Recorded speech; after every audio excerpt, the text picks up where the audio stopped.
नमस्कार दोस्तों, स्वागत है आपका हमारे यूट्यूब चैनल विज़डम विज़न में। आज सुनिए मुंशी प्रेमचंद जी की सर्वश्रेष्ठ कहानियों में से एक कफ़न। मुंशी प्रेमचंद की कहानी कफ़न परलोक की अवधारणा पर सवाल उठाती है और जीवन की सत्यता और श्रेष्ठता को स्थापित करती है। यह कहानी प्रेमचंद की कालजयी कहानियों में से एक है। यह कहानी श्रम के प्रति आदमी में हतोत्साह पैदा करने वाली सामाजिक व्यवस्था की कहानी है। इस कहानी में मृत शरीर को नया वस्त्र उपलब्ध कराने और जीवित मनुष्य को फटा चीथड़ा भी नसीब न होने का प्रश्न उठाया गया है। यह कहानी है घीसू और माधव की। एक झोपड़े के द्वार पर बाप और बेटा दोनों एक बुझे हुए अलाव के सामने चुपचाप बैठे थे और अंदर बेटे की जवान बीवी बुधिया प्रसव वेदना में पछाड़ खा रही थी।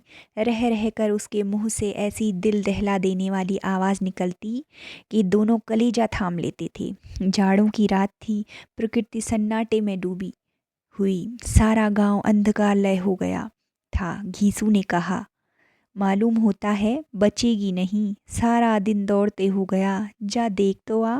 माधव चिढ़कर बोला, मरना ही है तो जल्दी मर क्यों नहीं जाती, देखकर क्या करूं।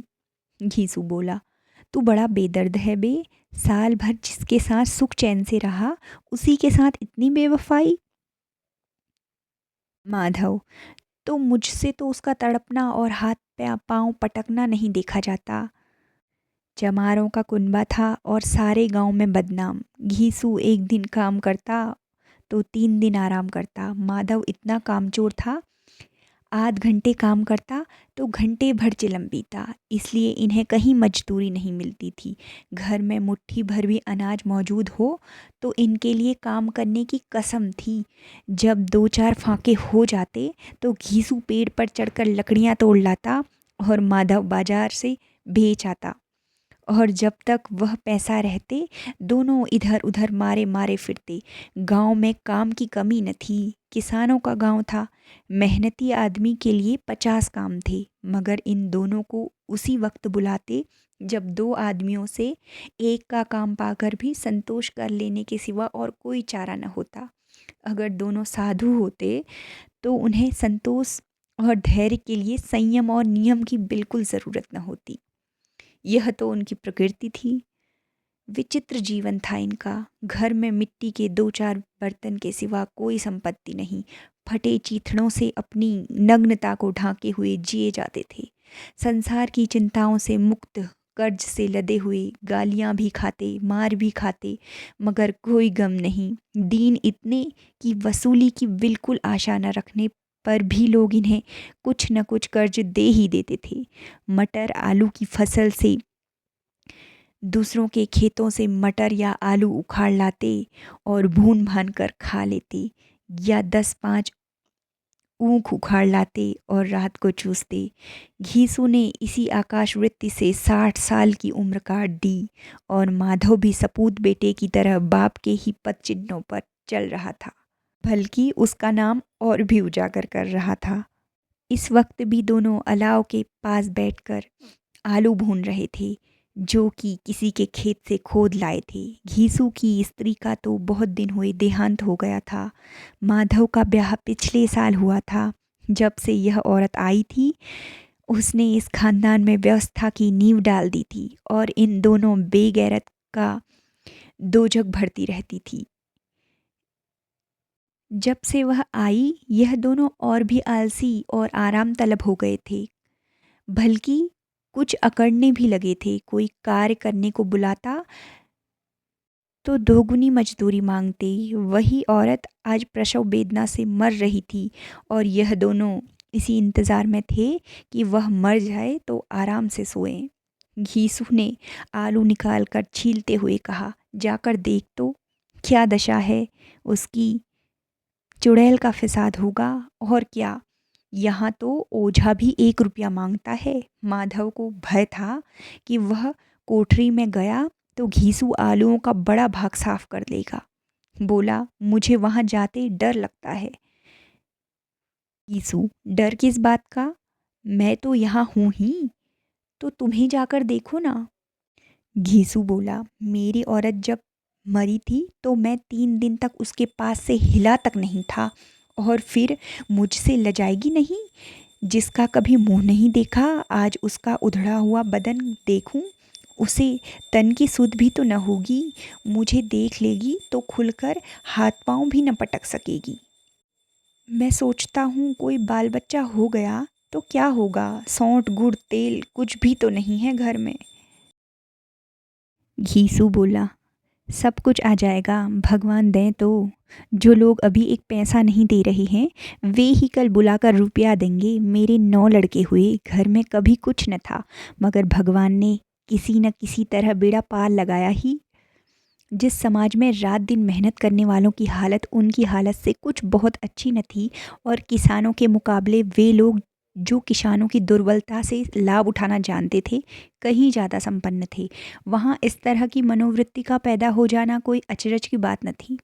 हम तो कहेंगे घीसू किसानों से कहीं ज़्यादा विचारवान था, और किसानों के विचार शून्य समाज में शामिल होने के बदले बैठकबाजों की कुसंगति मंडली में जा मिला था। हाँ, उसमें यह शक्ति न थी कि बैठकबाजों के नियम और नीति का पालन करता, इसलिए जहाँ उसकी मंडली के और लोग गांव के सरगना और मुखिया बने हुए थे, उस पर सारा गांव उंगली उठाता था।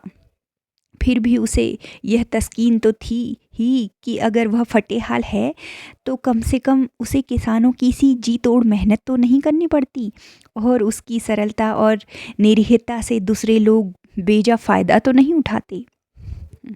दोनों आलू निकाल निकाल कर जलते जलते खाने लगे। कल से कुछ नहीं खाया था, इतना सब्र न था कि ठंडा होने दें। कई बार दोनों की जुबानें जल जाती। छिल जाने पर आलू का बाहरी हिस्सा जुबान, हलक और तालू को जला देता था, और उस अंगारे को मुंह में रखने से ज़्यादा खैरियत इसी में थी कि वह अंदर पहुंच जाए। वहाँ उसे ठंडा करने के लिए काफ़ी सामान था, इसलिए दोनों जल्द जल्द निगल जाते। हालांकि इस कोशिश में उनकी आंखों से आंसू निकल आते थे। घीसू को उस वक्त ठाकुर की बारात याद आई जिसमें वह 20 साल पहले गया था। उस दावत में उसे जो तृप्ति मिली थी वह उसके जीवन में एक याद रखने लायक बात थी, और आज भी उसकी याद ताज़ा थी। बोला, वह भोज नहीं भूलता। तब से फिर उस तरह का खाना और भरपेट नहीं मिला। लड़की वालों ने सबको भरपेट पूरियां खिलाई थी, सबको, छोटे बड़े सब ने पूरियां खाई, और असली घी की चटनी, रायता, 3 तरह के सूखे साग, एक रस्सेदार तरकारी, दही, चटनी, मिठाई। अब क्या बताऊं कि उस भोज में क्या स्वाद मिला। कोई रोक टोक नहीं थी।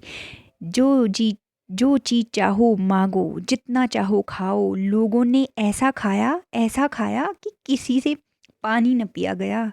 मगर परोसने वाले हैं कि पत्तल में गरम गरम गोल गोल सुवासित कचौड़ियाँ डाले देते हैं। मना करते हैं कि नहीं चाहिए, पत्तल पर हाथ रोके हुए हैं, मगर वह है कि दिए जाते हैं।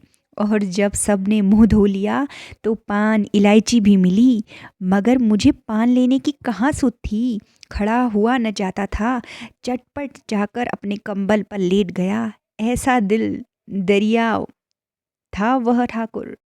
माधव ने इन पदार्थों का मन ही मन मजा लेते हुए कहा, अब हमें कोई ऐसा भोज नहीं खिलाता। घीसू, अब कोई क्या खिलाएगा, वह जमाना दूसरा था। अब तो सबको किफ़ायत सूझती है। शादी ब्याह में मत खर्च करो, क्रियाकर्म में मत खर्च करो। पूछो गरीबों का माल बटोर बटोर कर कहाँ रखोगे।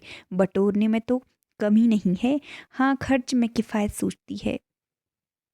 माधव, तुमने एक 20 पूरियां खाई होंगी। घीसू, 20 से ज़्यादा खाई थी। माधव, मैं 50 खा जाता।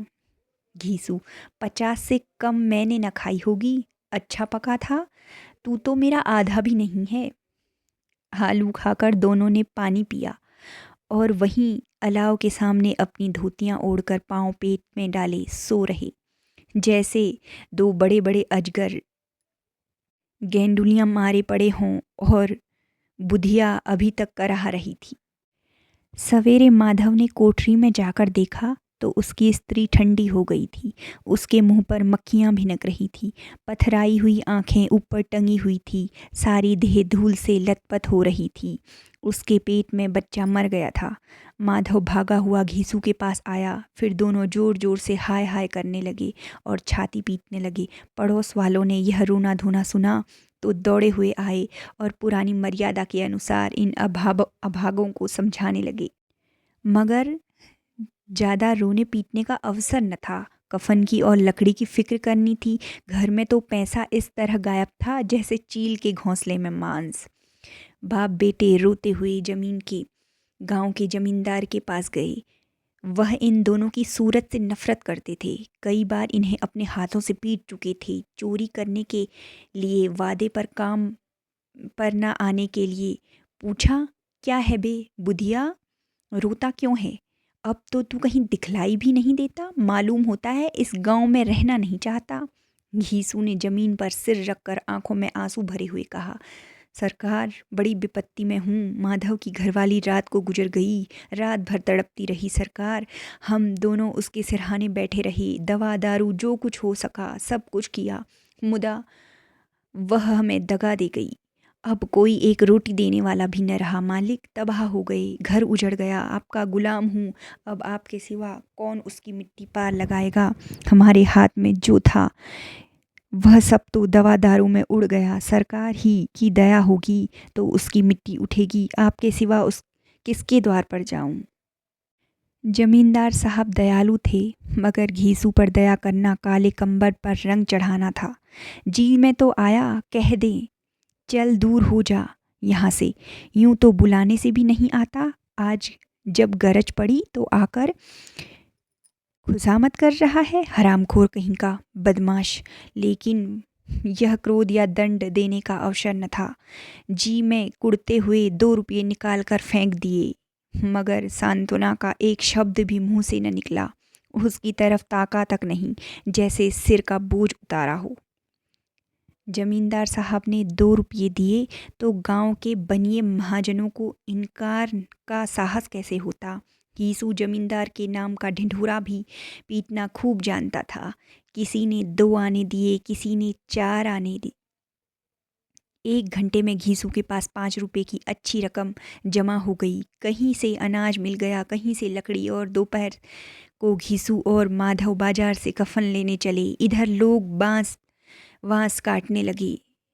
गांव की नर्म दिल स्त्रियां आ आकर लाश देखती और उसकी बेकसी पर 2 बूंद आंसू गिराकर चली जाती थी। बाजार में पहुंचकर घीसू बोला, लकड़ी तो उसे जलाने भर को मिल गई है। क्यों माधव? माधव बोला, हाँ लकड़ी तो बहुत हैं, अब कफन चाहिए। तो चलो कोई हल्का सा कफन लें। हाँ और क्या, लाश उठते उठते रात हो जाएगी। रात को कौन कफन देखता है? कैसा बुरा रिवाज है कि जिसे जीते जी तन ढकने की को चीथड़ा भी न मिले, उसे मरने पर नया कफन चाहिए। कफन लाश के साथ जल ही तो जाता है, और क्या रखा होता है। यही 5 रुपये पहले मिलते तो कुछ दवा दारू कर लेते। दोनों एक दूसरे के मन की बात ताड़ रहे थे। बाजार में इधर उधर घूमते रहे। कभी इस बाजार की दुकान पर गए, कभी उसकी दुकान पर। तरह तरह के कपड़े, रेशमी और सूती देखे, मगर कुछ जचा नहीं। यहाँ तक कि शाम हो गई। तब दोनों न जाने किस दैवी प्रेरणा से एक मधुशाला के सामने जा पहुँचे और जैसे किसी पूर्व निश्चित व्यवस्था से अंदर चले गए। वहाँ जरा देर दोनों असमंजस में खड़े रहे।